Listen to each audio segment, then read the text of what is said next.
Pension असेल, पेन्शनसाठी अनेक दिवसापासून आम्ही प्रयत्न करतोय.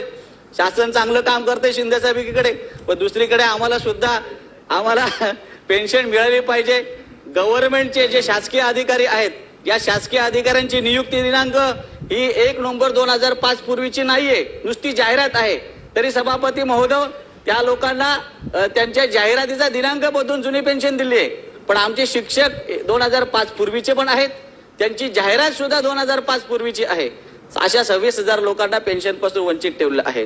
आणि त्यावेळेला तत्कालीन शिक्षण मुख्यमंत्री जेव्हा एकनाथजी शिंदे साहेब होते, त्यांनी एक समिती गठीत केली होती आणि त्या समितीचा निर्णय सुद्धा आलेला आहे.